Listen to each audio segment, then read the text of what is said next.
Life can really be a curious experience sometimes. By sheer luck, destiny introduces a game called Limbo into my life. A game that, ironically, brought me back from the dead in my relationship with the platformer genre.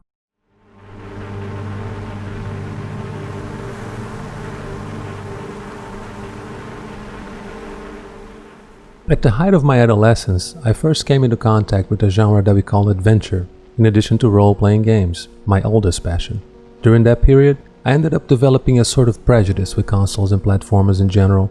I remember at the time I gave my Mega Drive and Super Nintendo away and never looked back. I never had any type of console again.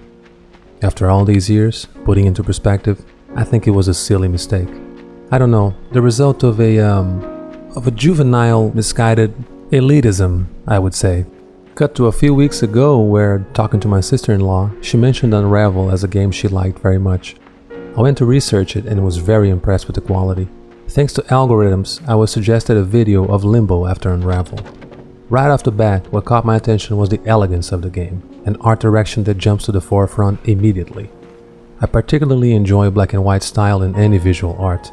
There's a sort of axiom in photography that says that when we remove the colors of an image, light becomes the main subject. And that's exactly what captivated me when I started playing Limbo. This game really had an effect on me from the get-go. It's serving as a way of restoring my relationship with platformers. I really enjoyed seeing how they evolved over the decades. And we're talking about a game released in 2011, I think.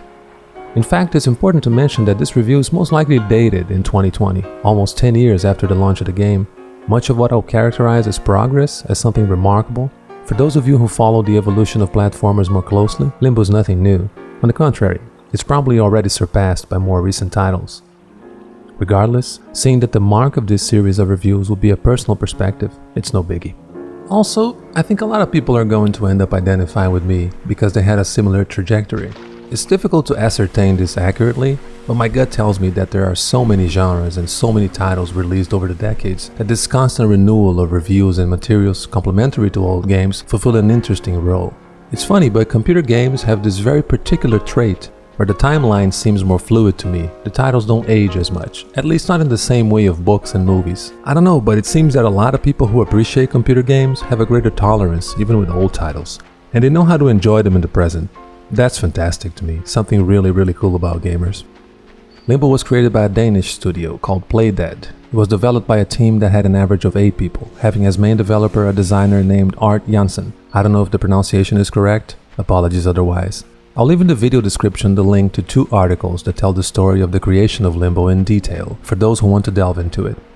I'll also leave a video from a fantastic channel called Video Game Storytime. They tell in a very elegant and unique way the history of the developers in the studio. It's very common for a great work of art to reveal something about the author, and here it was no different. Janssen's personality is evident in the game, with a very introspective style. It's very curious how Limbo can convey an atmosphere that, when you study the lives of its creators, it translates much of their idiosyncrasies and the relationship they developed as they built the game. Subtlety and refinement are the operative words for Limbo. One point that demonstrates this is sound design. The soundtrack is concise but effective, interacting harmoniously with the sound effects. Unlike continuous soundtrack games, here it appears at specific times and it works great. I always find this style of soundtrack kinda risky, but when it works, it's awesome. Still, I don't think it's any game that can sustain this. It really needs sound effects on the level that Limbo offers for the whole thing to work. Instead of talking, let me show you an example that illustrates this well. Enjoy it because the sound of this game is so good that it even has a taste to it.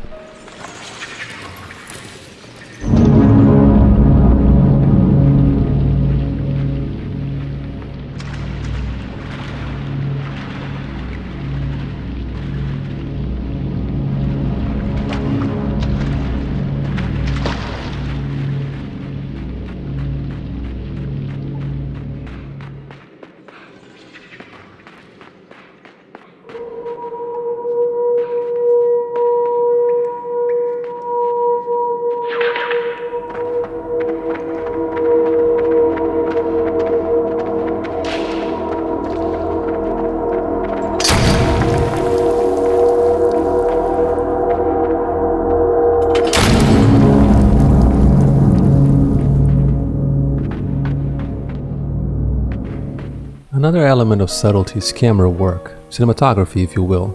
Rather than a fixed angle, typical of most platformers, here you clearly see that whoever did this knows cinema. You go from close-ups in moments of transition to wide-open shots, which put the protagonist into perspective within the environment. The horizontal movement of the camera is also very good, creates a sort of frame movement that complements the continuous movement of the character, trademark of this genre. This is a game without a plot, or at least without a plot in the traditional sense. If you don't research something about it before you play, you won't even know who the protagonist is in its context. I'll just tell you what the authors say. It's the story of a boy in search of his sister. That's it. From then on, everything is open. I love it when it's done right. I say this because, again, open plots are a danger. Sometimes it exists to disguise incompetence or an excessive number of plot points to align. But here it's great.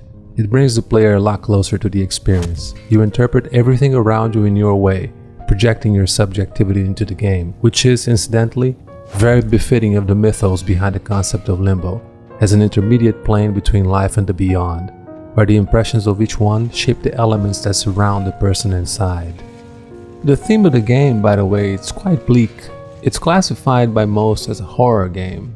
I would say it's a subgenre. I don't know whether I'd call it psychological horror or rather minimalist horror. Now I would call it that, minimalist horror. Because the fact is, once again, subtlety operating as a driving force. It's the opposite of the aesthetic saturation of the typical theme of horror, which abuses gore with blood everywhere and a succession of cliches and tropes. You see, the game has terrible moments, but amazingly, it seems that they do it with great elegance. Again, it reminded me a little of the work of a photographer named Roberto Dimitri. I'll leave his name in the description with a link to his work. I'll also leave another reference for you to delve into the theme of Limbo, a video of the channel SuperHorrorBro. One of the most explicit manifestations of brutality is the variety of ways the character can die when you fail at some obstacle. In fact, this leads to another fundamental aspect of the game. The dynamics of trial and error throughout the game is very well executed. This is imperative, as platformers depend directly on the rule of failing must be part of the fun. For me, they did it, in spades. At no point was I bored, frustrated, or angry. And look, some puzzles took me a long time to figure out.